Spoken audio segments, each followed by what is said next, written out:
nga xamee ni tey ñëwaat nañu ci yóbbalu koor commencé waxtaan ci li nga xam ni mooy mbas mi nga xam ni dafa ñëw ci weerum koor ku nekk xam na ni am na ci jàngat bu mu ci am ba ñu seetee kilifa diine bu mel ni Ahmed Khalifa Niass seeti nañ benn docteur Mansour Diouf muy médecin réanimateur seeti nañ tamit ku mel ni Boubacar Seye bu président Horizon Sans Frontières mujj gi ñu daal di dal ci homme politique sunu premier homme politique bi nga xam ne moom la ñu invité tey du kenn ku dul Moustapha Cissé Lo Moustapha Cissé Lo mooy premier homme politique bi nu invité ci weeru koor gi ba nu jëlee kilifa diine yi ba nu jëlee kilifa aada yi ba nu jëlee médecin yi réanimateurs yi waaw Moustapha Cissé Lo nag kenn dootu ko laam-laamee ci wàllu politique bi ancien président assemblée nationale CEDEAO ancien homme fort du ma ni ancien parce que ci régime bi la àndal ba léegi waaye nag il se distingue de par ses positions voilà fracassantes souvent mais quand même des positions louables ñu koy nuyu tey di ko ziyaara di ko balu àq di ko wax sëñ bi Moustapha Cissé Lo dalal ak jàmm ci xalima.com ak waa diaspora bi. jërëjëf maa ngi jéggalu ñëpp ñi nga xam ne ñu doon suivre pour déglu sunu ay échange sunu waxtaan te yàlla def ñu am ay jafe-jafe ci technique bi pour mën a waxtaan bu leer ci boppu nit ñi. mais nag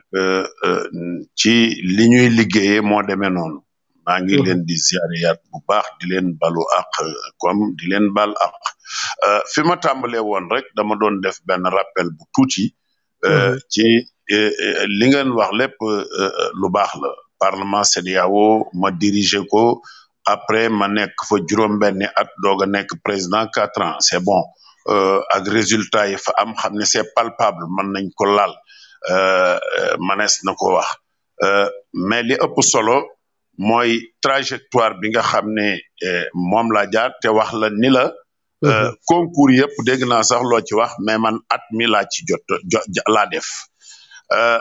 bi ma demee ci liggéey bi ma liggéeyal Serigne Saliou am naa ci ngërëmam te xam naa moo ma topp ba léegi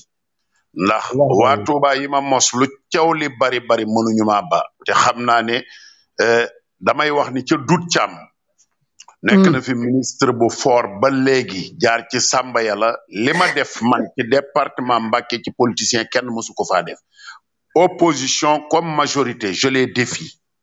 lu ñu mën a laal loo xam ne dama ko def ci nit ñi bu dee mooy politique waxoon naa ko fi ñan ñi wax mani tey bu doon ñi ma yëkkati teg seen loxo dañoo dagg seeni loxo boo wëree Touba ay loxo yu dagg yu bari ngay dajeel yuy kuluñ yi te 1 million et quelque ñoo fa dëkk je le dis clairement parce que lépp li ma liggéey waa Touba laa ko jox Louga laa dëkk mais lu ma liggéey rek waa Touba laa ko jox ba maa ngi fa jógee ci dimanche bii du ma fa dugg mukk te bàyyiwuma fa lu ëpp li nga xam ne ñoom dañ ma koo fal ma koy fayu ndax boole naa nekk président chambre de commerce ñu ma ciy fay ma nekk vice président assemblée ñu ma ciy fay ma nekk parlement CEDEAO ñu ma koy fay may am salaire cumulé de plus de 8 millions bariwul sénégalais yu koy def te lépp ñoom laa ko jox loolu il faut ma wax ko boole koog nag li may liggéey ndax gis nga dafa am ku baax dani xam nga lu bon di def lu bon ba pare di ko wax mais bu dee lu baax da nga koy def da nga koo war di wax nit ñi di ko roy surtout nag bu dee jamono joo xam ne iñaan ba iñaña ñi moo am ci Sénégal du ñu wax mukk lu baaxu nit lu bonam rek la ñuy seet di ko wax mais yàlla ci boppam mooy atte gis nga bu doon te yow ki nga bëgg mu tedd rek mooy tedd sa doom ngay teral wala sa ndey ak sa baay dëgg la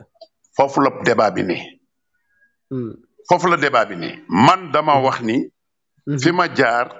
fépp réussite la man mosuma am échec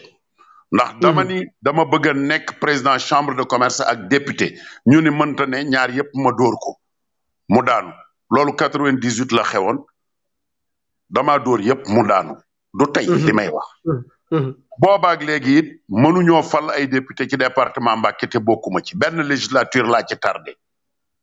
yàlla def président Ablaye Wade ci générosité am yóbbu ma conseil de la république def ma président commission des infrastructures cumulé ko bi mandat bi daataan jeex mu def ma député yat ba pare yóbbu ma parlement CEDEAO Ablaye Wade daf ko defaat parce que parlement CEDEAO bi ñuy wax man rek maay sénégalais boo xam ne ñeenti législature yépp def naa ko man rek la amul keneen loolu nag la nit ñi war a jàngat koo xam ne BEPC nga yem te ñu lay yóbbu foofa boo demee xam nga seen diplôme yi ñu yor yu caaxaan yi dañ koy bàyyi yëf yi du ay diplôme duy diplôme yëf yi xam-xam la xam-xam du ab diplôme loo yor mën koo yóbbu ca kaw du diplôme man luñ ma jox présidence de la république bii buñ ma ko joxoon tey danaa ko yóbbu fu gën a kawe président yii fi ne fiñ ko jëlee ak fiñ ko yóbbu barke Cheikh Al Khadim yàlla may na ma loolu laajuma ko de duma candidat dama bëgg kooku mu leer mais dama ni tey bu yàlla defoon moom mi falu buur coqati ma ci biir sénégalais yi jox ma palais be gëm naa ne danaa fa def lu ëpp la fa Senghor def Ablaye Wade Abdou Diouf ak Macky Sall loolu laa gëm samay conviction la je suis libre de croire comme ça d'accord man duma ko xam ne damay engagé benn affaire ma koy engagé pour di dem di échouer ji déedéet xam nga loolu lu tax loo ma dénk rek danaa seet ñoo xam ne ñii domaine yamu doon xarañ nañ ca xam nañ ca ma wóolu leen ànd ak ñoom ci jub ak dëgg noonu lay doxe du caagéenu suma xam-xam waaye nag boo xamul te ñu dénk la te nga woo koo xam ne xam na ko tabax bii ma dëkk dañ koo defar ba mu baax lamp yaa ngi fi ndox mi te man mënumaa defarum lamp mënumaa defum ndox waaye bu ñëwee dañ naan kër gi kër Moustapha Cissé loolu affaire bi loolu la il faut que nit ñi ñu dellu ci orthodoxie dellu ci dëgg dellu ci bëgg lu baax te bàyyi naxante Sénégal li ko tardel mooy naxante ak di wax boo xam ne amalul nit ñi njariñ bu doon ku ñu jox dara da nga fexe ba jub doo sàcc alalu réew mi fexe ba doo jaar ci yoon woo xam ne ku la fa fekk xeeb ko fexe ba lañ la jox nga ñoŋal ko fexe ba yokk ko buñ ko defoon Sénégal dem na bu yàgg foofu la débat bi ne foofu la débat bi ne ouais mais en politique il peut y avoir mën na am victoire mën na am échec est-ce que la défaite politique de Moustapha Cissé Lo à Touba n'est pas un échec xam nga boo xamee fi ma jógee doo tudd loolu ndax dama laa jëkk a wax lan mooy politique dama laa wax ni Touba ba bis naka tey xam nga législative yi nekkuma woon ci liste départementale dañ koo perte ñeneen lañu andi ñu perte dem naa jàppale leen jàppale waa Ndakaaru manoon na maa bañ a génn ndax numéro 3 laa nekkoon liste nationale élu avant élection mais tey jii député yooyu fa ne xam ne PDS lañu ñoom ñëpp nangu nañu bu ma leen woo ñu wuy si ma ña fa ne te PDS leen fal de kon échec mënta am ndax ñun ñëpp dañuy liggéeyal benn askan waaye ñoom au moins reconnaître nañu sama pas-pas ci Touba te looloo am solo du gañe ak bañ a gañe déedéet du gañe ak bañ a gañe affaire bi mooy lan mooy fexe ba bokk ci lépp lu ñuy dogal ak di ko def ca fa nga dëkk ñu bàyyi la xel boo ñëwee taxaw fa taxawaay boo xam ne bu matamat la dama doon wax ak Abdoulaye Ka le maire de Touba sama rakk sama xarita dafa ñëw seet si ma ne ko xam nga lu may sant yàlla tey Touba nee nañ 1 million et quelques personnes la man na maa giñ ci yàlla ak rasulullahi ne ñama gën ci Touba matul 10 000 personnes mu ne ma ah yow da ngaa li nga wax bari na loolu la ma wax mi ngi may dégg de xëy na ma ne ko loolu laay wax pour ma modérer mani buñ doon jël 10 000 personnes yi échantillon Touba yi gën di leen yóbbu ci benn dëkk ni ñi gën ci Touba ñoom lañ fay yóbbu te muy 10 000 personnes danaa ci bokk kon na ma ci sant yàlla te loolu kenn mënu ko weddi loolu mooy li dëggu kon loolu mooy li nga xam ne man moom laa jaayante ak Touba bi may dem di politique yi léegi fi ma toll it bàyyi naa politique ndax wax naa ko dootuma falu ci département Mbacké ndax woteetuma fa benn deuxièmement mooy ci sama li ma jëlal sama bopp pour di ko doxe mooy dootuma dem ab élection législative bëgguma nekk président duma am parti politique damay fal ab président bëgguma nekk ministre bëgguma lu Macky Sall di signé ci décret waaw léegi kon lu ma bëgg léegi nga ma war a laaj mais sénégalais laa nag quand même te am naa am xel. xanaa kon yow réew nga bëgg. déedéet waxuma loolu dama ni bëgguma nekk président. ah d'accord. dama ni bëgguma nekk président. te it duma sos ab parti politique boo xam ne dama ci fal ab président. d'accord waaye nag ci réew mi laa bokk. tey bu nu demee ba war a falaat président 2024 danaa am candidat forcément. ok honorable député. honorable waaw wala président boobu sax ñu waxee ko noonu. parce que ñu fàttali également que ne nekkoon nga président parlement CEDEAO. nekk également vice-président assemblée nationale. voilà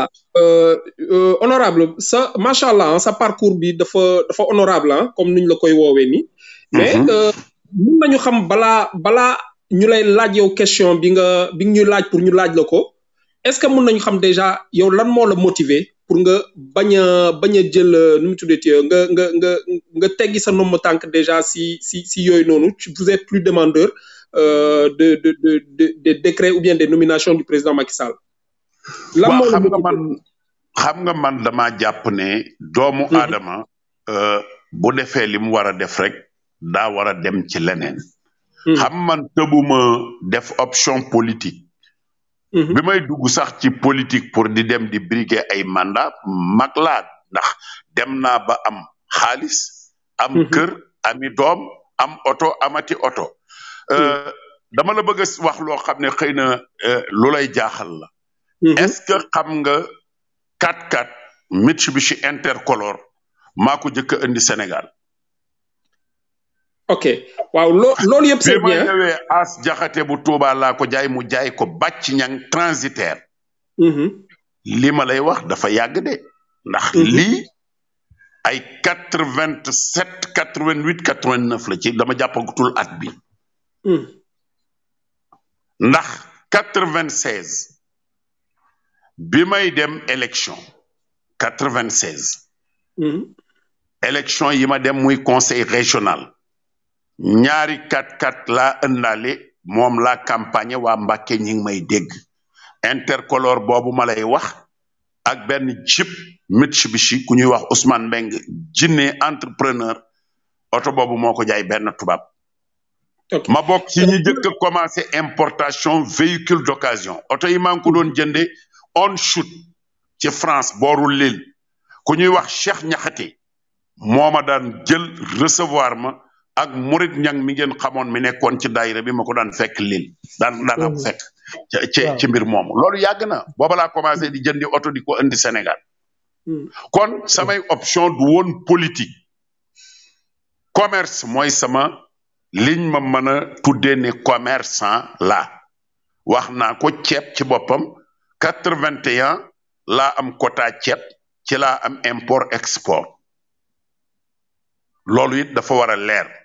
85 ma commencé di dem États-Unis ci Air Afrique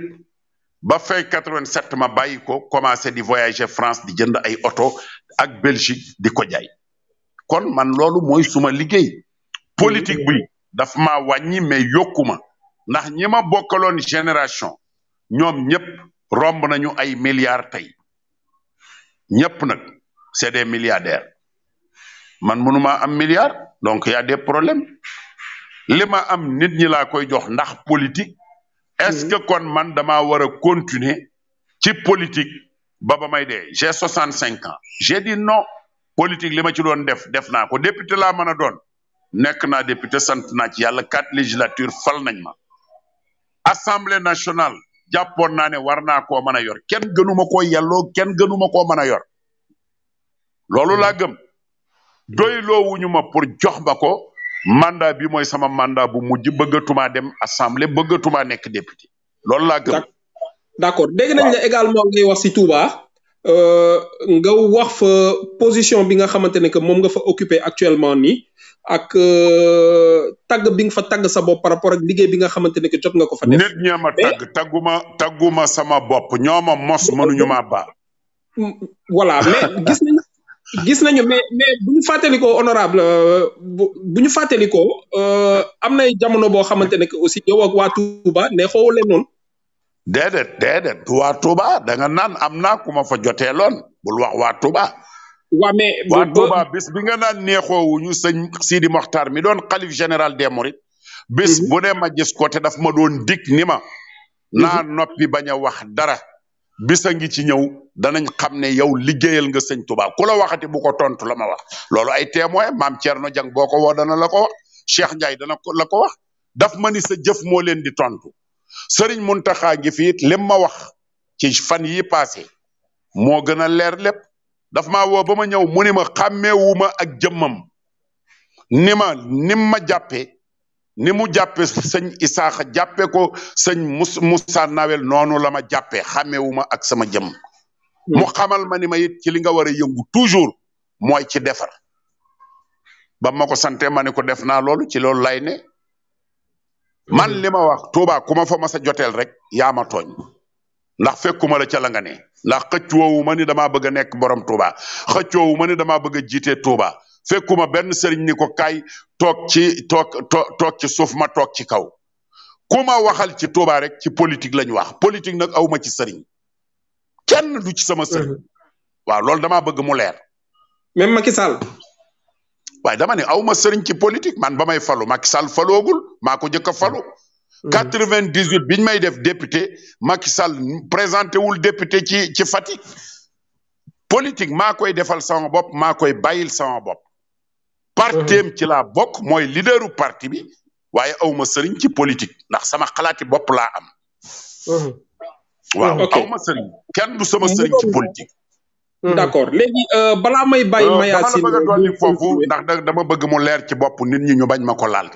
politique aw ma ci xarit aw ma ci ab conseil samam xel doy na ma ci. d'accord foofu leer na. waaw voilà. foofu leer na léegi laata may jox Mayacine kàddu gi ma bëggoon xam rek li nga xamante ne que aussi sa parcours ba ngay nekk fële ne parlement CEDEAO jot nga fa wax et chaque fois dañuy seetlu aussi booy def say sortie médiatique da ngay faral di tagg bilan bi nga xamante ne que jot nga ko fa def mais nee nga c'est palpable quand même mais est-ce que mën nga revenir tuuti si réalisation yi nga xamante ne que jot nga ko fa def et que nga fier si lool. xam nga parlement CEDEAO bi ma ko président Macky Sall di proposer pour ma yor ko. def naa fa juróom-benni at. nekk naa fa ñeenti at vice président nekk fa député simple ñaari at doon liggéey ci commission boo xam ne moo yor commerce douane libre circulation des personnes et des biens ci laa jëkk a nekk muy 2007 ba 2009 biñ ma dàqee ndax foofa it président Ablaye Wade dafa ma fa dàq bi ma dàqee fii dafa ma topp dàq ma foofu bi may dem li ma waxoon gars yi maa ngi dem maa ngi dellu si xam nga loolu moo garaaw. maa ngi dem maa ngi dellu si laa wax moo tax bi ma dellu see pour ñu def ma vice président par acclamation it lañ ma votel bi ma ñëwee jiite délégation bi nga xam ne en 2012 ñun ñoo gagné Ablaye Wade sama candidature amul benn problème dañ maa tàccu rek fal ma loolu mbir mu doy waar la kon expérience bi ma amoon capitaliser ko pendant 6 ans ci laa dox pour parlement bi avancer ndax bi ma ñëwee parlement bi dafa amoon objectif mooy ñu renforcer ay prérogatives u parlement bi ndax parlement bi nekk na fi ba may ñëw kenn xamul parlement bi demul fenn donc je devais travailler ci visibilité parlement bi ba pare it parlement bi mën a participer ci processus d'intégration bi 2016 bi muy daataan àgg bi ma jëlee service avant 2016 di jeex loolu am naa ko chef d'état yi may nañ ma ko ça m'a permis vraiment ma sillonner la CEDEAO sillonner l'Afrique sillonner yenn parti ci àddina bi pour wax ak ñoom ci parlement bi ndax dañu jàpp ne vraiment mënuñu am exécutif boo xam ne bu fort te amuñu lu koy contrôler ab parlement ci wet gi donc jox nañu yenn pouvoir yi ndax bi may ñëw budget communauté bi daana ñëw présenté ñu ko rek ci parlement CEDEAO mais amul woon voté amul woon amendement budget bi te budget bi ma fa demee ci li ma xeex loolu bokk na ci budget bi obligatoirement ñun dañ koy voté dañ ñu koy présenté même parlement CEDEAO mën na amender budget bi seet yoo xam ne ay rubrique yu mu wàññi yoo xam ne daf koy yokk amul woon leneen li muy les réunions yi nga xam ne woon comme session extraordinaire yeeg yooyu xam ne Abuja la doon def pour ñu gën a gis parlement bi xam ko dama ko délocaliser amoon naa pouvoir bi ci biir li ma ñaanoon chef d'État yi donc dañ ko yóbbu ci yeneen réew ça nous a permis de sillonner l'Afrique de l'Ouest de long en large ba pare it conflit yi amoon yépp foofu ñu demoon di ca surveiller di ko surveiller di ci def ay médiation boole koog it bu élection amee ñu mën a yónni suñuy délégation ñu dem fa pour superviser élection yi yooyu yépp amul woon avant ma fay ñëw donc bind nañu loolu lépp def ko ci benn livre bi ma joxe orientation yi seen mbokku journaliste laa jëloon yóbbu ko muy Pape Amadou Fall la Gazette bi nekkoon Sud FM suma doyen di suma mag Doudou Wade xam ne c'est un grand parlementaire joxe leeni orientation ak ñu nekkoon ci kii bi c'est la première fois ab président aussi sa adversaire bu mag la woon on se souvient aussi ba ngay attaqué fii rek waaw mais xam nga adversaire looloo tax nga xam ne Cissé Lo moom ku ne mën na nekk adversaire am ki ma bokkal parti ma bokkul xam nga adversité du ci compétition dafa jaadu ndax dañu bokk parti ba mu yàgg bokkatuñu gis-gis booba mais bi ñu demee tuuti histoire man la jox dëgg loolu it da nga ko war di fàttali ndax bi may xeex boobu am na Macky Sall amoon na ay xarit yu yàgg ak moom ñoo xam ne defal na leen lu ne mais dañoo waaf bi xeex bi ñëwee dem tafu ji ci Ablaye Wade ñooñu sax dawaat nañu dellu si ci Macky Sall man ma porté combat bi Assemblée nationale loolu it da ngeen ko war di rappeler kon booba intérêt bu Macky Sall ndax booba Macky Sall amatul lu mu joxe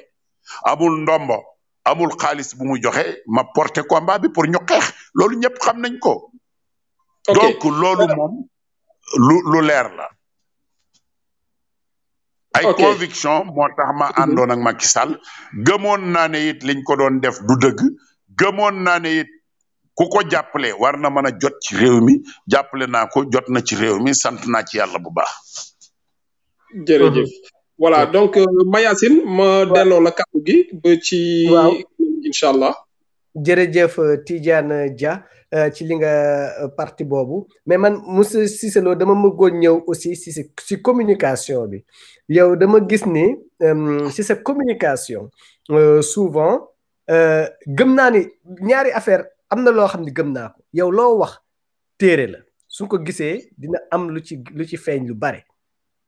loolu gëm naa ko mais am na leneen loo xam ni man naa ko reprocher si sa communication mooy c'est que des fois ni nga koy waxee mooy tax ñeneen ñi duñ ko déggee noonu ni nga koy waxee moo tax nit ñi duñ ko déggee noonu ou bien des fois sax da ngay wax bay saaga. bon dama la bëgg a wax lu tuuti sëriñ bi. xam nga magu juróom benn fukki at. doo ko changer lool ne mu doon dox ba agsi man wóor na ma ne yow sa communication bu bees bu baax boobu maa la gën communication man loolu wóor na ma ndax communication boobu ci laa communiqué ba agsi fii ma agsi te gëm naa ne àggagoo fi créé naa gone yoo xam ne dañ maa topp ma jàngal leen ba ñu toll ci yow fi nga toll fi mu toll te sama communication ñoom de toute façon doy na leen tey bu dee nag man dem naa ba plafonné àgg fi ma war a àgg man bëggatuma dara yow loo may jox téye ko soxlawuma ko keneen lu may jox na ko téye yàlla rek lay dékk loxo ak sama xelu bopp ak suma fitu bopp ak suma ngoro bopp kon communication boobu amul problème bu dee damaa war a saaga nit ki naa ko saaga ndey bu dee loolu mooy régler problème bi ma saaga ko ndey déet bu dee xeex a koy régler may ma tuuti xam nga moi j'ai pas d'ambition pour être un président boo xam ne ay journaliste mën nañ koy yàqali man mëna leen maa yàqal dara loolu dama koy wax toujours non jéemuma ko ci xulóog yéen may ma ci xulóog yéen laa dëkk ndax da ngeen di fekk ñoo xam ne la ma waxoon ay dañuy protéger ay jaaykati drogue duñu leen ñemee tudd ak ñuy wecc xaalis ak ñuy fanaan ci caga ji guddeeg bëccëg du ngeen leen tudd Moustapha Cissé Lo du laal dara ci loolu lu mu am def ko ci lu baax ci gàmmu yi màggal yi ci nit ñi waxu leen loolu ngeen naan way Cissé Lo communication lan la may wàññi parce que man tollootuma foo xam ne am na lu ma mën a wàññi gëwuma ko mais dafa am taalibe Sëriñ Touba la maa ngi liggéey li ma war a liggéey ngir Sëriñ Touba voilà diine ji may ma damay terminer dafa am non man il faut nga bàyyi ma bu ma pare da nga maa posé te parewuma déedéet doo ci teg beneen question allez-y may bàyyi ba ma jeexal allez-y booy wax dama lay déglu dama ni allez-y nekkuma fi pour di ray kenn ak kenn bu dee dof laa boo xam ne réussir naa ci ndof non parce que mbooloo xam nga boo demee bay dof am mbooloo nangu laa topp ci ndof googu non am na ñoo xam ne yow ëppoo leen xam-xam ñi ngi ma topp ba bis naka tey muy fii ay cadre de haut niveau mais bu dee waxi dof laay waxe nañ ma bàyyi ak sama waxi dof jooju rek waa dafa xam nga lu tax ma wax la loolu dafa am benn dans le cadre politique par exemple man su ma nekkee ci télé di wax damay jàpp ni kilifa diine baa ngi may xool kilifa aada baa ngi may xool keneen koo xam ni am na lu ma ko ruse mi ngi may xool su ma toogee waxe noonu wala xale bi nga xam ne war naa jël exemple ci man mi ngi may xool su ma xoolee wax am na noo xam ne su ma koy waxee man je crois que wax bi war naa am pédagogie boo xam ne man daal gëm naa ne yow maa la ëpp audience ci kilifa diine yi buy Tiwaawan buy Laayeen ji ma dëkk buy Tuuba maa la ci ëpp ay xarit maa la ci ëpp ñu may respecté non du question damaa dem ànd ak Ablaye Wilane seeti sëñ Babacar Sy Mansour en Gambie daf ma ni xam nga yow li nga wax waxuma ko néew ma da ngaa ñàkk teggi néew ma leneen daf maa wax ni ma sa position bi nga jël ko ndax ñëpp xam nañ ne nit dëgg nga li ngay wax dëgg la mais dëgg nag lu neex day wex waaw loolu mën naa neex mais mu koy ànd ak saaga déet xam nga yow saaga guma la non astafurlah te yaa nga may taxal saaga déet dama lay questionné kan laa saaga wax ko da ngay tudd kenn non am na déedéet dama la questionné dama ni da nga ni mën naa bañ a domaine boobu moom boo ciy dugg dama lay coupé bàyyi émission bi parce que ndax du ma sa morom nag booy wax ni da ngay saaga kenn te mënoo ma ni diw nga saaga koo dégg ma saaga ko rek daf maa saaga kon non man loolu moom boo bëggee suñu waxtaan neex arrêté ko d'accord léegi président non du ma ci polémique ok président mën nañu wax léegi si foog ñu Tidiane xaaral xam nga bu ma xamoon ne da nga ma wax di tudd ay saaga ku ma saaga man kilifa laa yow samay doom yii di wax ak yow magoo leen ëppoo leen xam-xam ëppoo leen man defoo lu ñu deful Pape Aliou mi doon jàppanteeg yaa xam defoo ci Sénégal lu mu ci deful kon nag da ngeen di arrêté xam ma j'ai 65 ans tooguma ci ay seen plateau ngeen wooma pour nga may wax lu la neex non waxuma lu gone yu ngeen di koy la ngi fi yu ñàkk teggin te dañoo dem ba naan dañuy laajum réew di saaga mag ñi di wax lu leen neex arrêté wax débat boobu président non man tudduma kenn dama ni li ma wax waaye dama ni du ma tudd kenn am na waaw président ñàkk teggin na ngi ci réew mi ñooñu nga war a waxal loolu am na waaw président li nga wax nii am na monsieur Cissé Lo li nga wax am na waaye tamit li ma wax danga ma koy nangul parce que man tamit kilifa laa de mais danga may wax kan laa saaga dama ni danga may wax déglu ma rek dama ni moi je pèse bien moment 10 mois diw nga saaga wax ma ko mais wax ma ko plateau y a des plateaux des fois ñu daan mu amoon mu remonté non du ma tudd tur parce que bëgguma ñu personnaliser débat xam nga dinañ avance bul tudd débat bi xoolal man damaa defe ne woon li may doyee luy jariñ Sénégal la te li may doyee non li amalul njariñ Sénégal ñu ngi si dynamique boobu président Sénégal dañoo nekk ci question yoo xam ne moo leen amal njariñ boo ma woo ma bàyyi suma koor wax la nga sonn ci ba ma jël la wax ci bu dul loolu dama lay couper génn damay couper du ma ci am sax président waaw allo wax ma président leneen daal waaw honorable ñu wax si aide alimentaire bi ñu ñëw si Covid 19 bi aide alimentaire bi nga xamante ne que aussi nguur gi fas yéene na ko jàppale askan wi ñu jotoon na dégg également yow position bi nga xamante ne jot nga ko si jël mu xaw a méngoo ak position wu Ousmane Sonko ñëpp nag gis que ne pour la première fois aussi ngeen bokk point de vue par rapport ak loolu noonu dem nga sax bay ne nu mu tuddati que ne la loi d'habilitation ne dispense pas la reddition des comptes si je ne me trompe pas. Ouais, mais loolu ma wax kay yéen ñëpp xam ngeen ne loolu kay wax naa ko te loolu mooy dëgg dama ni loi d'habilitation buñ koy voté dañoo bëgg procédure yi gaaw tey dafa am ci domaine yu tax ñu dindi jëng bi ñu jëng état bi ndax bu dee dañu am tawat joo xam ne mi ngi defi ravage ci àddina bi am ay dépenses yoo xam ne yi dañ koo war a dépenser te prévoir ko ci budget bi te di xool xam yan point ak yan point peut-être lañ waroon a mën a natt ndax xamoo feebar bi temps bi ñaata lay durer pour mën a def loi des finances rectificatives ñu def loi d'habilitation boo xam ne bii dana may président ci yenn domaines yi mu man par ordonnance mu gouverner ci jël ay décision moo tax boo déggee ci bi ñu waxee ci passation marché yi mani li ñu def du appel d'offre concurrence ndax man commerçant la xam naa luy appel d'offre appel d'offre dafa am cahier de charge d'abord mais ñi nga xam ne ñooy concurrents yi dañoo am droit de protestation et de recours dañ ko am droit bu ñu déposé ba pare du caageenu rek ci gën a tuuti les prix moom la ñu war a adjuger marché bi dafa am critères yu ci war a nekk d'éligibilité yenn yi mooy war nga am expérience ci marché bi bu baax war a am capacité financière ba pare it nga nekk ku nekk en règle vis-à-vis de l'État yooyu yëpp ay critères d'éligibilité la. ok donc, mais est-ce que jotoon ngeen ci xalaat yéen parlementaires yi bien avant ngeen doon voter loi bi est-ce que jotoon ngeen may seen bopp temps bi nga xamante ne aussi di ngeen doon mën a concerter wu en tant que parlementaire et membre de la mouvance présidentielle également ndax jotoon ngeen mën a toog ngeen waxtaan si li nga xamante ne jot nga ko fi wax nii. non mais xam nga passation marché d'ailleurs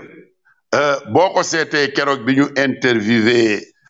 kenn ku bokk ci ARMP mooy agence de régulation des marchés publics wax na ci lu leer bi ñu defee loi d'habilitation rek ñoom contrôle boobu amatuñ ko xam nga président de la république bu ko neexoon mu ne Moustapha Cissé Lo jël nañ ko commerçant la moom laa bëgg mu jaay ñu ceeb beeg lépp mais bu ko waxee du tee war nañoo encadrer Moustapha Cissé Lo ba du jaay ceeb boo xam ne cher na bu gën a yomb am na ci marché bi du jaay ceeb bu bon du jaay ceeb bu manqué mais boo ko seetee fu mel noonu coow li ci amoon mooy dañu jàpp ne 100 000 tonnes lu bari la tey même bu dee dañuy def lancer avis pour muy demande de renseignement des prix war nañ ko mën a yaatal seet lu mat ñaar fukki commerçant yi Sénégal mbaa fukk ak juróom yoo xam ne am nañu ay stock état bi fixé prix bi ne ku am par exemple 5000 wala 3000 tonnes yoo xam ne disponible na soxla nañ ko dañ koy mais li lañ koy mën a jëndee loolu mooy problème bi ndax loi bi moom protégé na président bu ñu neexoon ñu jox ko kenn loolu kon jarul woon di wax appel d'offre rek bañ di wax ay appel d'offre ndax yow xam nga ne état mi ngi jënd ci ay DRP du xam nga ko demande de renseignement des prix ñu ngi ciy jënd bis bu ne kon gannaaw loi bi may na ko kay président moom rek moom mi nga xam ne mooy chef bi te am na droit mooy daal di wax ni non def leen demande de renseignement des prix woo leen commerçant yi nga xam dañuy jaay ceeb ku ci am stock na ko déclaré nañ contrôler ba stock bi baax mais na mat prix sangam la état mën a jëndee mënoon nañ ko jënd sax hors taxe ndax état mooy fay droit de douane mooy fay TV bu TVA it moo koy encaissé donc foofu le problème bi nii mais amul beneen problème day ñi ci waroon opérer dafa waroon a gën a bari. man c'est mon sentiment personnel moo tax ma yëkkati ci suma kàddu loolu nag xëy na ñi ñu jox pouvoir d'exécution yi ñoo waxtaanul ak ñi ñu war a waxtaanal mais kon loolu lañ leen di xalal valable na pour marché transport bi dégg naa ñu naan man leen Diop Sy mënoo wax ni en tant qu'opérateur économique avant muy nekk député sañul dem wuti marché non loolu dañuy wax benn loi assemblée te mbaa boog kon assemblée yi fi jaar législature yépp dañoo lajj ndax bu ci ne ay opérateur économique a ngi ci woon di amee marché di ko jariñoo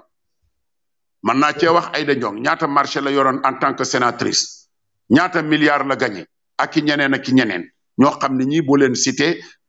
vraiment kii na donc damay bañ ñu def amalgame foofu lii wax bi kay mooy est-ce que Diop Sy war naa gagné li ëpp ci marché bi te amul camion yoo xam ne nee nañ ay 30 tonnes la 40 tonnes 50 tonnes mais am na ay camions yi benn yoo xam ne nee nañ am na ay plateau yi ak leneen est-ce que yooyu it war nañoo sëf ceeb foofu la débat bi ne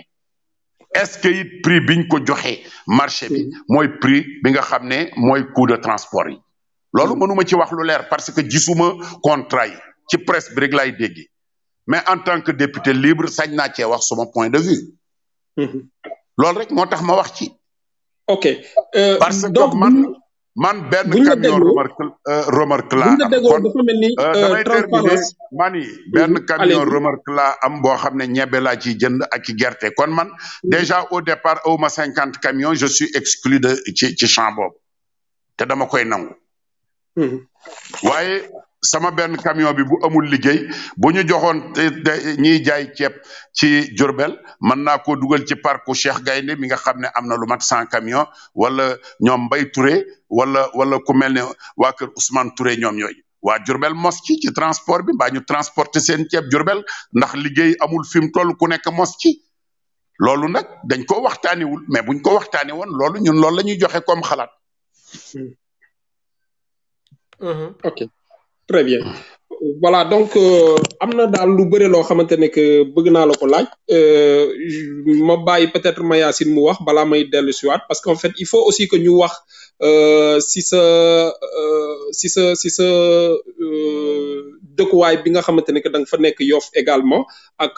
politique bi nga activité politique yi nga xamante ne que aussi daan nga ko fa mener mais laataa ñu ñëw foofu noonu aussi ñu bàyyeegum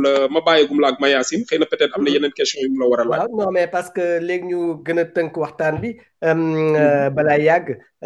incha allah léegi dañuy ñëw rek ci yow d'une manière générale naka nga gisee la gestion du Covid-19 par l'État ni ko Macky Sall géré yow naka nga gisee d'une manière générale en dehors des vivres à toutes les mesures. bon man duma def lu dul féliciter le président de la République parce que jël nay mesures yu gaaw yoo xam ne yi pour régler problème bi mais problème bi du problème bu yomb problème bu compliqué la mais li ñu war a saluer mooy président li mu def muy jiital boroom xam-xam yi ndax tey bi feebar bi amee ku mel ne le professeur Seydi Bousso ñoom ñun ñi ñëpp en tout cas man maa ngi leen di doog a xam ni boroomi xam-xam yu toll noonu am capacité yu toll noonu am na fii ci biir Sénégal ndax man sama tànk sax bu dee metti maa ngi jóge woon Maroc avant kii bi damay dem ci hôpitalu Maroc yi tey histoire wan nañu ne ñun dañ doon perte sunu temps di dem Maroc di demi France di demi Amérique mais am nañu gaay yoo xam ne ñoo man ñooñu man loolu laa gëm léegi nag gannaaw loolu it président moom ci boppam du docteur nangu na barke bi ko yàlla jox ba mu yilif ñëpp mu jiital ñooñu ci liggéey bi yaakaar naa ne c'est à saluer ba pare encourager ñooñu ndax ba fii mu toll dëgg la yëf yi mi ngi yokku feebar bi waaye sunu wet rek boo seetee réew moo xam ne ñoo yem ñooñu jëkk a dem indépendance muy Guinée bërki démb la ñu enregistré seen premier cas dépassé nañu 1000 kon mel na ne fii ñi ngi góorgóorlu kon gestion bi man awma ci lu ma war a mën a critiquer ndax li ma lay wax dafay am domaine yoo xam ne du ma ci dugg ndax dama ko dul maîtriser domaine santé bokk na ci li nga xam ne ñàkk naa ci trop xam-xam man foo déggee may kaas commerce lañ tudd wala mbay commerce agriculture moom wax naa leen gars yi ni leen moom académicien laa ci ndax dama koo dund li nga dund nag moom faaw nga xam ko magum juróom benn fukki at ak juróom depuis 24 ans ngay nekk di reyante ci yooyu da nga ci xam dara kooku même boo jàng bu ma jàngul woon dara dama ci xam dara gestion bi man li ma ciy def mooy que Sénégal yi continuer vraiment jox confiance sunu technicien de la santé yi mooy les professeurs les médecins te jàppale leen loolu lay ñaan donc awuma ci lu ma ci mën a gun a wax dëgg-dëgg loo xam ne mën naa ko jàmbat ne gis naa ko président daal li mu xalaat ne moom buñ ko woteelee dana gérer affaire bi voteel nañ ko kon peuple bi ak assemblée wàccoo nañoo ak moom ci wàllu googu li ci des nag moom moo war a jëli xalaat yi mu war a jël ak ànd ak techniciens yi santé yi mais bañ a bàyyi ginnaaw ndax feebar bi dafa am ay conséquences économiques moo tax ministère du commerce war na ci gën a impliqué wu ak ministre du transport dañoo bokk ci ñi nga xam ne mënuñu génn ci affaire boobu loolu daal bu may digal président loolu laa koy digal ci côté boobu. dëgg la waaw. ñu bàyyi la nga yeggali. si sa ambition yi nga waxoon ne. waaw kooku waxoon naa ci déjà. ndax dama leen a xamaloon ne bu ma jeexalee parlement CEDEAO xam nga du ma war a demaat di fa nekk député simple ndax CEDEAO dafa am nu mu bindoo ni mu bindoo mooy parlement bi par ordre alphabétique des états lañ koy diriger donc obligatoirement bu sa liggéey rafetee da ngay dem manoon naa fa nekkaat nekk député simple foofu je pense que loolu éthique ak morale sax nangu ko foo def 10 ans yoo xam ni 8 ans yi yaa ngi nekk membre du bureau du parlement 4 ans yeneen yi nga nekk président dafa naa ne day jot kon nga mën a dem ci leneen assemblée nationale aussi maa ngi ci 4e législature yoo xam ne def naa ko dama defe ne c'est plus sage ma bàyyi jeunes yi ñu ñëw ñoom dem assemblée nationale am naa doom yoo xam ne peut-être mën nañu nekk député surtout Sénégal ni muy demee aussi j'ai le regret de le dire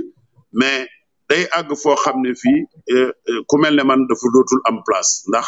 boo bokkee ci majorité parlementaire même bu ñu lay tegloo loo xam ne bokkul ak li war a nekk dëgg dañ naan la dëgg nga koy wax waxoon naa ko sëñ Babacar Sy Mansour dañ naan solidarité dañ koy waxe solidarité gouvernementale wax nañ ko lii lañ bëgg a def majorité bi dañ cee investir pour fal leen na ñëpp wax li ñu wax moo fi ama depuis Senghor ba léegi te loolu jógeegu fi ma yaakaar ni ku mel ne man kon amatul place foofu li gën ci man mooy ma dellu fa ma jóge woon mooy secteur privé bi ma dem ci am naa ci place mën naa ci liggéey am naa ci expérience mbay mi am naa ci xalaat gis naa ci lu bëree bëri lu ma ci mën a yokk ma def ko pour bàyyil ko su may doom su may jarbaat su may sët pour ñu jéem a roy ci loolu defe naa ni moo gën toog assemblée rek pour nekk nit koo xam ne da nga naan waaw di tàccu dëkki ko bu boobaa loolu danaa ko def waaye ci wet gi dama ne dama bëgg a créer benn association ndax dama gis loo xam ne dafa ma metti bu yàgg ba léegi muy détenu yi conditions yi ñu nekkee xam ne prison yi day fees del léeg-léeg ñu tëj nit te tëjuñu ko ci yoon dañ ko tëj ci doole day am toujours Sénégal yooyu ma seet nan lay accompagner ñooñu ab ONG lay doon wala benn association des droits de l'homme boo xam ne bëgg naa ko taxawal Covid 19 bi moo ma baare mais avril laa ni woon dama koy taxawal ma bëgg a xaar tuuti loolu jeex pour ma mën a nekk di yëngu ci loolu ci gàtt daal mooy secteur privé xam ne da ngay dem jënd ak jaay wala bay wala sàmm nga def ko après nag ci activité yi may def te mu niru politique muy toppatoo doomu aadama yi ma jëm ci ñi nga xam ne ñi vraiment gis naa ne ñi ngi leen di neewal doole ñi ngi leen di traitement boo xam ne bii c'est pas humain ndax kenn bëggul ñu def ko sa doom muy ñu nekk ci biir kaso yi ma jéem leen a gunge jéem leen a accompagner jéem leen a assister loolu laa jàpp ne moom foofu laa jëm. Alors président par rapport ak loolu noonu man sama question rek mooy lan moo tax nga xaar ba léegi nii bëgg a tëral kuréel bu mel noonu alors que jamono yi nga xamante ne que yaa ngi woon bon ba léegi sax yaa ngi assemblée nationale et tout yaakaaruloo ne que foofu noonu aussi nga gënoon a mën a porter combat bi. non xam nga li ma la wax dama defe ne da nga ko déggul ndax gis nga ne ci at yi passé bi le président Djibril War yore président commission des lois maa ngi moom doon nañu wër prison yi doon ci dox compte rendu yi ñu doon defal président de la république bokk na ci li ko gënoon encouragé pour grâce yi ñu gën koo bari ndax dañoo gisoon ne am na ñuñ fa te ñoo xam ne dëgg-dëgg man ne war nañ leen a mën a bàyyi may leen chance at ci biir vie bi loolu def nañ ko mais dama ni la boo ma pee question boobu da nga ma war a poser question lu tax man ma nekkoon di xeex ci UNACOIS ci ñi xeex ba ñu libéraliser ceeb bi ci laa bokk quotataire laa woon importateur laa woon bu yàgg di dem ci Air Afrique États-Unis ñëpp xam nañ ko bokk ci ñi njëkk a commencé di importer ay oto diggante Belgique Onchute wax naa la ko foofu ci seen boor yooyu booru Marseille Valenciennes ay camion dama ko fa doon jënd di dem Belgique di jënd ay oto ñëpp xam nañ ne Karim bi muy jógee Anvers di ñëw Bruxelles ñun bu belgo-malienne ci ñi jëkk di ko fekk foofu di jëndi oto di ko indi fii ci lañ bokk ma ba ko dem di politique yi te politique ab solde nga ciy am boo nekkee député te bu dee da ngay importer mën ngaa dem benn voyage rek gagné 2 millions 3 millions te mën ngaa dem des fois deux voyages sax ci kii bi am na gone yoo xam ne nee naa la maa leen créé ay multimilliardaire lañu ci sama alal lañ jaar ba nekk dara am na fii ci biir bi ma la mën a wax bëgguma nekk di frustré kenn donc politique bi daf ma retardé def naa ci li ma ci war a def yokk na sama tur ñu gën ma xam mais yokkaluma alal foofu la problème bi ne d'accord mais président donc sa ambition briguer mandat fële ne au niveau de la mairie de Yoff boobu yooyu aussi bàyyi nga ko non xam nga mairie Yoff defe naa ne bi li ñu wax lépp mosuma tudd ne dama bëgg a nekk maire de Yoff loolu it il faut que ngeen relever ko Yoff dama faa dëkk am fa kër di voté Yoff mais déclaration bi ma mës a def te moom laay waxaat mooy bu ñu demee ba mairie Dakar bu mag bi ndax li ma bëgg a yor ëpp na Yoff mairie bu mag Khalifa Sall yoroon boobu laa bëgg a yor ndax Dakar laa dëkk mën naa ko yor jàpp naa ne it mën naa def lu ëpp ñoom lañ fa def loolu nag xam nga waa Dakar rek koy joxe waa Dakar ñoo koy joxe mi ngi mel ne Sénégal waa Sénégal a koy joxe wax naa ko bu Ousmane Sonko tëbee ni bëgg na nekk président Sénégal xawma lu mu def ci Sénégal lu ma ci deful ci Sall ni bëgg na ko doon Madické bëgg ko doon président Macky Sall bëgg ko doon war na ma mën a bëgg a doon nag man tam dëkk bi ma dëkk ma jiite ko donc boobu problème li ma ciy wax bis bu ne xëy na ngeen dellu si ci mais bu dee yàlla may na ma tal ak fekke dinaa nekk candidat pour nekk maire de Dakar loolu laa wax xëy na bu dee ñun gagné nañu Yoff sunu liste keneen ku ànd ak man mooy nekk maire de Yoff mais du doon man mais ñun daanu dem ci élection yi ndax sunu droit la. ok donc ñu jàpp ne que bu naree am donc élection locale yi bu naree am moom yow di nga jàmmarloog Abdoulaye Diouf Sarr. l'actuel maire xaw ma mais Abdoulaye Diouf Sarr est-ce que néewu la danaa wax ak suma mag Moustapha Cissé Lo ba nekk ak moom ci benn liste. loolu xam nga loolu waaw mais xam nga nag président xam nga lu may bañ ngeen personnaliser débat bi ndax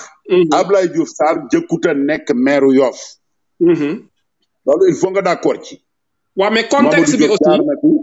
may ma dama bëgg rek ñu juboo ci dara. buñ ci juboo kenn du personnaliser débat bi ndax loolu mooy indi coow yu bëree bëri man Yoff laa dëkk école japonaise laay voté ak sama waa kër au moins man ak suma waa kër am nañ fa fukki carte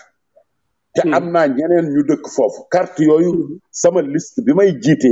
moom lañ koy may kon loolu mënumaa xam Diouf Sarr il est candidat ndax waxuma ni moom dafa bëgg a nekkaat maire Yoff wala leneen man néewuma it damaa bëgg a nekk maire Yoff mais am naa ñu ma àndal ñoo xam ne ñoom bëgg nañoo nekk maire Yoff ñoo xam ne man ñoo créer mouvement foofu non du ay mouvement li may créer mooy liste ni ma ko defee woon Dekkal Ngor Dekkal Ngor Macky Sall biñ koy def 2009 Benno Siggil Sénégal la dem maa ngi moom a ànd mais man Dekkal Ngor laa créé dans la région de Diourbel nekk tête de liste ànduma ak Benno Siggil Sénégal ànduma ak coalition Soppi sama département Mbacké ci laa jëkk arrivé deuxième battre Benno Siggil Sénégal dans le département de Mbacké arrivé troisième dans la région de Diourbel am 6 conseils régionaux te booba Macky Sall créé wul parti pourquoi loolu ma mënoon koo def te musuma nekkuma woon pouvoir ma nekk Dakar nga bëgg ma gëmloo ne bu élection yi damaa war a toog rek di waaye naan parti diw moo fi war a nekk wala leneen kon conclusion bi may def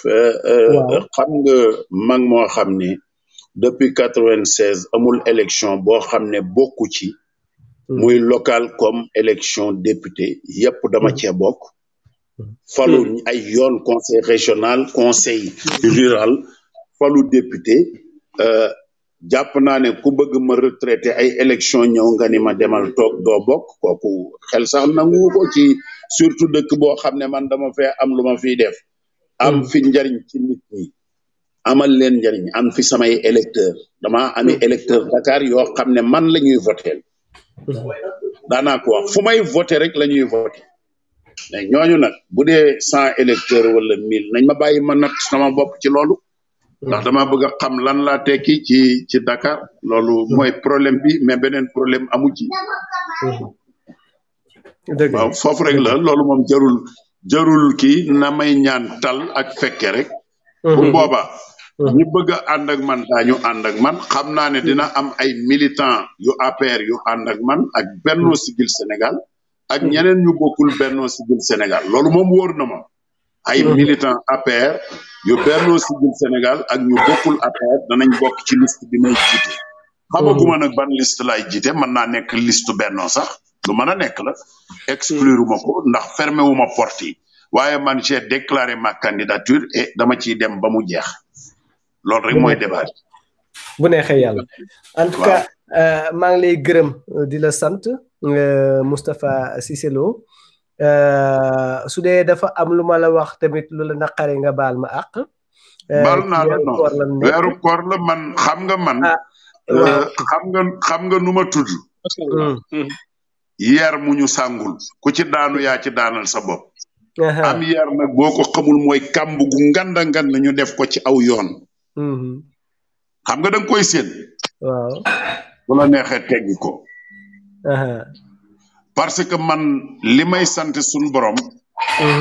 mooy àddina wërngal këpp kenn mënumaa dut baaraam ne ma boo xëyee ci loo wër te nekk nga ne kenn ñemewul a taxawit ne ma ab sàcc nga wala ab truand nga kenn mënumaa waxit ab naa fekk nga loolu nag laay protéger li ci des nag dinaa saaga dinaa xuloo dinaa xeex bu ma ko waree def du ma ci daw dara te dama koy assumer pleinement d'accord waaw xam nga rek boo bàyyi loolu moo tax nan balante àq rek ci weeru koor gi parce que kër goo dugg fekk fa kilifa ñun ñëpp ay kilifa lañu ay mag lañu te maak yow xam naa ni bokk nañ génération sunu kiiwul mais nag waxtaan bi interview bi mooy demee noonu ba te des fois xëy na mën na kii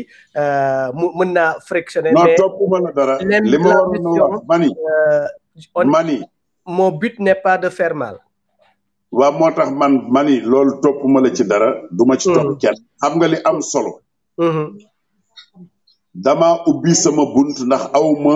lu may nëbb am na seen collègue bu daan wax ab émission amul nëbboo ma ne ko fii la nekk man ci man man awma lu may nëbboonte dama bëgg rek boo ma bëgg a laaj nga laaj ma ko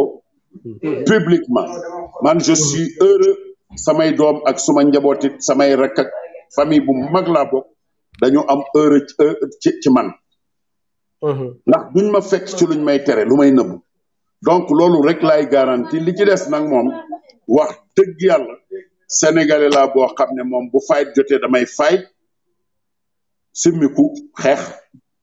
continuer sama chemin waaw bu ko jaree rek dama ko waaw lool moom man dama la ciy fekk si parce que man noonu laa mel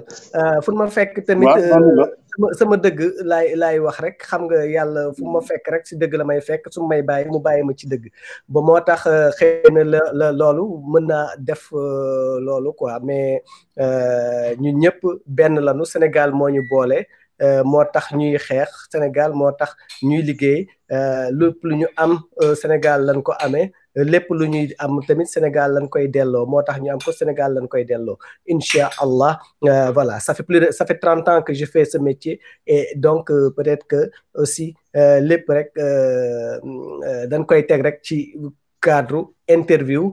question voilà mu yem foofu quoi mais du amul waaw mani man daal nangul naa la waaye dafa am benn télé de la place bëgguma ko citer boo xam ne dañ ma woo bëgg ma invité mani leen tant que yéen a ngi bu ngeen tegee seen plateau di def seeni jeu da ngeen di fekk sama jëmm ngeen koy teg di ko sobantal di ko tuutal bu ngeen ma woo seen télé duma ci ñëw parce que am ngeen ñu ngeen ko mën a def loolu am ngeen lu ngeen mën a wane ci man ndax def naa loo xam ne dama koy wax haute voix dama ni département Mbacké ca dut càmm buñ ko ca tàmbalee ba agsi ci man la ma fa def ci politicien benn politicien defu ko fa ci défendre waa Mbacké ak Touba fab sama ñaq di leen jox loolu dama koy wax ci commerce gi ku jàq Touba ak Mbacké buñ la jàppee ci douane buñ la jàppee ci leneen man ngay woo barki démb kër gii ma jàkkaar lool ci Dakar dem nañu yóbbu ab corps en Casamance wàññeeku ñu bloqué leen ci frontière u Gambie ak Sénégal parce que bi ñuy dem dañoo jaare Tamba ñu war leen a wàññi pour 300 kilomètres man maa ko lijjanti fii biñ ma woo li may wax xëy na ñoom dañoo ndax ay intellectuel la ñoo jàkkaarloo fii c'est la famille Dramé qui est en face de moi kon nit kooku doo nekk na guddeeg bëccëg nga nekk service su ce pays yenn ñu ñàkk fayda yi ñi la koy wax mu wóor ne yàlla bu yàlla muri woon balaa num sutura la ma waxoon dañuy daw dugg ci géej ndax duñ tolloo ay maqaama duñu tolloo ndax naanuma demuma ci jigéeni jàmbur kartuma soppiwuma xaalis lépp li may def la bëgg tey yéen journalistes yi xam ngeen ñoo xam ne wallaay dañ leen di neggal scandale boobu am na fi barki démb kenn waxu ci bu doon doomi Cissé loola coow laa ngi ni góor ba bakkanu nit rot ci xam nga loolu dañ koo war a seetaat fekk ñi modèle xam ne ñi ngi liggéeyal sëriñ bi lu xew ñu dem ca buy Tuuba buy Tiwaawoon buy fépp lay wuyu ñu bëgg laa toog nga yar sa njaboot ñu nekk ca tool ya di bay di sàmm ñoo xam ne seeni doom ñi ngi leen yar ci jubadi duñu nekk ci dëgg mais ñoom la ñuy neggal parce que am nañ tuuti xaalis soo xam ne mën nañ koo geree nit ba du wax loolu lañ war a moyu dañ ko war a moyu fii ñiñ fii neggal duñu ay modèle koo fi dégg ñu koy neggal rek ma ngay def lu muy nëbb di fab di buuse ab xaalis pour ñu koy raayal te defu fa dara loolu mooy dëgg gi APR bi ñëwagul pouvoir man lañ doon tudd Mbaye Ndiaye Badara Cissé qu'est-ce qui a changé ñi fi nekk ñëpp nekk ci pouvoiru Macky Sall bi ñi ngi fi woon mais mosu ñoo ŋaan te ku ci yor dara rek pouvoir bee la ko jox bu ñu xeexul woon ba Macky Sall ñëw ci pouvoir bi duñ yor ñaari dërëm koo fi gis muy ngandlu dañ koo defu ministre wala ab directeur mais ba mu ko doonagul defu fi dara kon yooyu nañ ko xoolaat dañ koo war a xoolaat ñiy góorgóorlu bëgg a nekk ci jub di jubal di xeex pour seen réew dans tous les domaines ñooñu la ñu war a citer exemple waaye ñu jox la poste ministre nga tonni la fa nekkoon di ngandlu wala ab directeur nga tonni ko di rëy làmmiñ yooyu amul njëriñ gis naa benn directeur dama koy tudd Moussa Diop je le cite ndax dama ko lire ci net bi mu ni Cissé Lo yaa xam mbay Moussa Diop ku ko mas a xam kenn mësu koo xam biñ nekkee ci opposition bi mësul bokk APR biñ ko commencé di gis muy yëngutu dara mooy biñ ko joxee Dakar Dem Dikk te gestion ba bon yaakaar naa ne buñ ko xoolee dana xaw a doy waar yooyu il faut ñu arrêter ko il faut ñu arrêter loolu man dañ maa xam ma nekk député booba Macky Sall xamul sax ne dana am parti ci parti socialiste PDS ñëw ma doon ci dara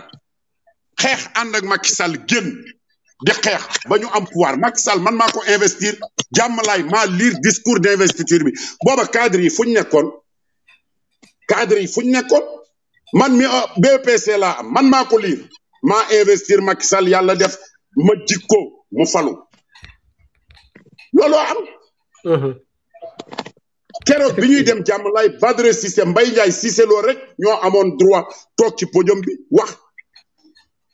loolu fàtte xaju fii kon ku ci nekk cadre soo xam ne yow amoo woon métier y a des ministres fii yoo xam ne ay chômeur lañu woon ak ñoo xam ne liggéeyewuñu woon dara bi ñuy xeex ñemewuñoo feeñ mais def nañ leen ministre ñuy ngandulu parce que ministre lañu man yooyu ça ne va pas avec moi duma d'accord ci yooyu foofu rek laa ne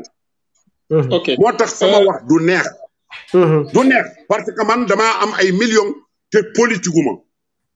waa Mbàkke Tuuba xam nañ ko bi may amee million di amee oto politique gu ma daawuma laal politique fenn pourquoi kon may politique ñu bëgg maa diaboliser bu ñëpp defoon ni may def dem liggéey te tey laa gën a nekk ci tool yi nekk ci li ma war a ne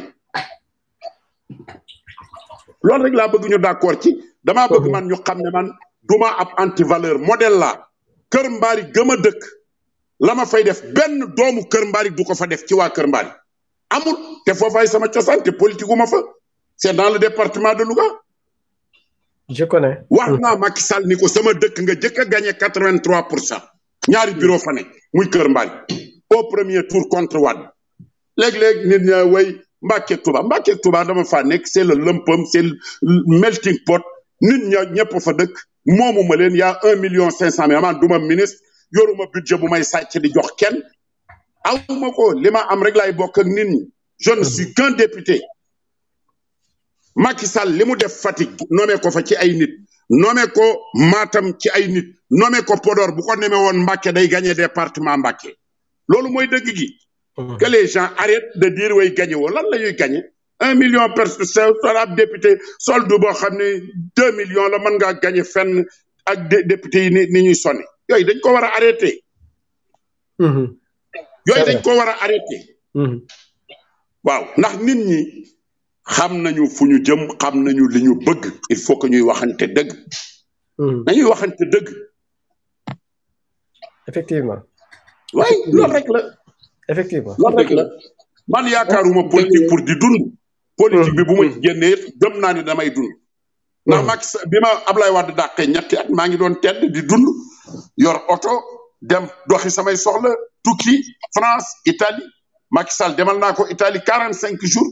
te booba ci opposition la ne wëral ko Italie gépp def France boobu Mantes-la-Jolie ñoom Mamadou Talla laa fa doon fekk Diallo Bové di fa fekk Samba Koyta ñoom Tamsir rue de Charonne laa leen doon fekk ànd ak Gadiaga di dem Saint-Étienne li may wax ñoom duñ ma jéppi mais booba Macky Sall daf maa dagal bi ñu ni ma nag yow na nga doon waxee sa wax doo ko fi waxee dama koy wax ba mu neex ma kenn mënumaa tee wax li ma xalaat li ma xalaat laay wax ku yàlla bind mënoo maa tee wax li ma xalaat ndax loolu laa wax ba fal ci Macky Sall loolu dama bëgg mu leer ci nit ñi nga xam ne dañuy wax lii nañ ma bàyyi ak sama melokaan juróom-benn fukki at ak juróom ku yàlla dimbaliwul doo ko dund yor teraanga di dimbalee ba bis naka tey waaw ñiy wax nag bu ñu waxee da nga naan leen yow loo defal Moustapha Cissé Lo ba naan ko du fi wax loolu rek la voilà donc en tout cas président wala honorable député ça a été en tout cas un plaisir pour nous de vous recevoir sur le plateau de Halima.com si émission Yóbbalu Koor gi mais bëggoon nañu également am la si condition yi nga xamante ne que en tout cas moo gënoon a stable lii nii parce que tey moom mun nañu wax que ne c'est la première fois sax mu ñuy dal mais quand même il faut que ñu jéem a xoolaat aussi ah s'il y a possibilité quand même bu ñu temps bi permettre aussi ñu defaat beneen plateau incha allah boobaa ñu gën a yaatal bu soobee yàlla en tout cas maa ngi lay sant pour ma part di lay gërëm si sa disponibilité ak nangul bi ñu nangul également. jërëjëf waaw parce que man toujours li ma jàpp daal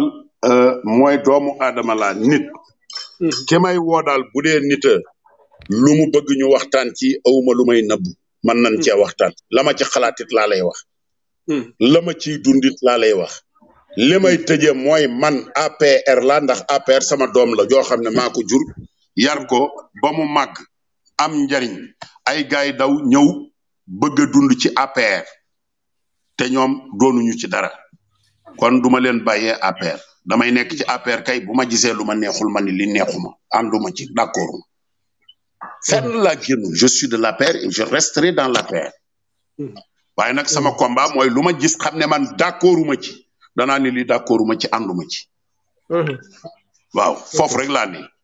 dëgg la en tout cas jërëjëf monsieur Cissé Lo ñu ngi lay gërëm merci jërëjëf maa ngi siyaare ñëpp te balu àq la yow tam balu naa la àq ak ñëpp ñi nga xam ne ñi ngi ñuy suivre ak regretter émission bi ni mu déroulé wo comme ni nga wax rek waxtu ñu xoolee te xëy na man demuma fenn fi mu toll ndax ñun ñëpp confinement la ñuy dund ñu ngi ci kër yi ndox bi dañ koy wàññi ma fàttaliyaat nit ñi ne jamono bi muy ñu ne ci diaspora ak ñi nekk Sénégal li ma yéene suma bopp laa leen yéene ñu toog ci kër yi te respecté ndigal yi kilifa yi joxe fexe ba nuyoonte bi ñu wàññi ko di porter ay masque di raxasu ba set ah liggéey bi nag mënta ñàkk ñu def ko beneen bi nga xam ne maa ngi koy yóbbante it toujours fu ma wax président de la république na ngeen ko dagg mu xam ne moo ko moom mooy na mooyu ñu dugal ko ci confinement général mooy tëj bëgg a tëj nit ñi arrangé wul Sénégal loolu laa gëm nañu xool daal bu ñuy dem bay décision yu mel noonu yàlla buñ ci àgg sax ñu bëgg koo jël ñu xool ko waxtaane ko fexe ba du ñu def bëgg a faj jàngoro far indi musiba loolu it maa ngi ci wax di ci waxaat chaque fois li ci des it fond bi nga xam ne Covid 19 la xam ne lu jëm ci wàññi coono nit ñi maa ngi ñaan président de la république teg kuréel yoo xam ne contrôle bu rigoureux lay doon ba kenn du détourné xaalis boobu beneen bi ñi nekk ci diaspora bi maa ngi leen di plaider pour président xool yàlla bu kenn wàññiku mais bu nit wàññiko ñu seet ba xam am nañuy moyen rapatrier corps bi parce que sunuy culture sunu réalité bokkul ak ni réew yi ci biti di def te sunu koor yooyu ñun dañ leen a soxla loolu it maa ngi koy fàttali bu baax a baax maa ngi leen koy yóbbalte pour ngeen tasaare ko man sama plaidoyer foofu la jëm maa ngi sant ñëpp di leen gërëm di leen balu àq di leen bal àq wuyu bi ma wuyu ci seen invitation pour bëgg ñu wax lu jariñ nit ñi rek la mais du leneen awma leneen loo xam ne mënuma koo wax fii mais comme woo ngeen ma wuyu leen pour ñu échanger xool nan la ñuy def ba li ñuy wax ñi koy déglu man cee jariñoo dara pour mu jariñ askan wi ndax man askan wi rek moo ma ñor fi mu bu doon sama bopp moom damay tëdd di nelaw ndax man na maa dund ba dee fi mu nekk ci teraanga loolu moom gëm naa ko loolu moom yàlla moo ma ko fàggul kenn fàggulu ma ko ci teraanga lay dee incha allah. incha allah yàlla na yéex yàlla na yéex Cissé en tout cas ci loolu lañu joxe dinañ joxe dig daje prochaine émission bi yóbbalu jullit kooku tak Moustapha Cissé Lo la woon prochain invité yi gis nañ ni suba di ngeen gisanteeg Boubacar Seye voilà bu ñu dajeek ak Boubacar Seye après dinañ am ak ki nga xam ne moom mooy Thierno Bocoum voilà et que voilà ak Oustaz Beytir Laye di invité yi nga xam ne dinañ terminer semaine bi bu neexee yàlla yàlla kon ku ci nekk sa fa nga nekk ñu lay jox loxo di ñaanal dimanche di leen ñaanal koorub jàmm yàlla na yàlla fàgg mbas mi nga xam ni moo lëmbale àdduna ba muy doon ay nettali kese te kenn bañ a manqué kon nag jërëjëf